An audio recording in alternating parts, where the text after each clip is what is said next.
against Indiana State, and what will you need out of your receivers? And that includes the tight ends, too, in the passing game for Eli to be successful. We got more consistent with the receivers the last 2 games.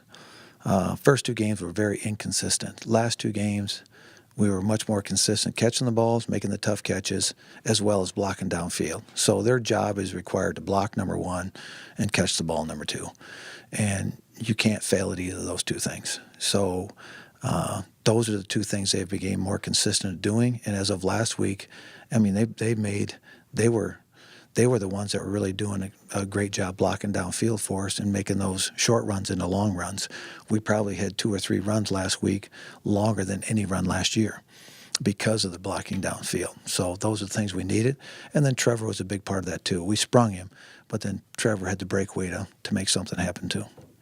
Speaking of that, Deion McShane, so was it nice seeing Brown Sweat? 'Cause I think the first 3 plays you went to him and he dropped all 3 of those in the opening series, and you took him out of series. What was the message? Because he came back in, and I think he caught everything after that. I don't know if there's any great message. It was like, catch the ball. It was like, it's not, but really he's a freshman, okay? He's just learning his routes. And we can't expect him to do too much, but yet he's a very good talent.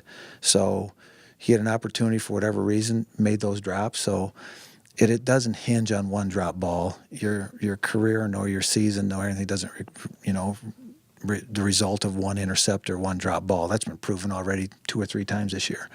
You may be taken out to go back in, but you're taken out just to get calm again, get back to yourself, and then go back and I wouldn't put you on the field unless I thought you could perform, whether it's Eli Dunn, Trevor Allen, or A.J. Allen, or Deion McShane.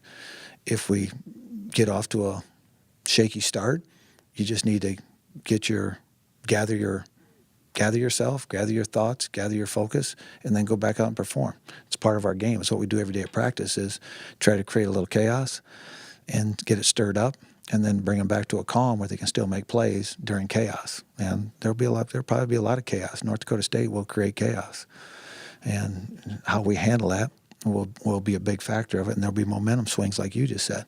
So how you handle that is part of experience, and that's what we're trying to teach them at practice. But that was Deion's experience from Indiana State, was 3 drop balls. It's not the end of the day. Gather yourself, go back in, and get back to what you do well, and that's catch and run. And he did that. I know we got 7 weeks left to go on the conference schedule, but how about week 1 where 2 top 10 ranked teams in our league go down, including Missouri State knocking off Illinois State? How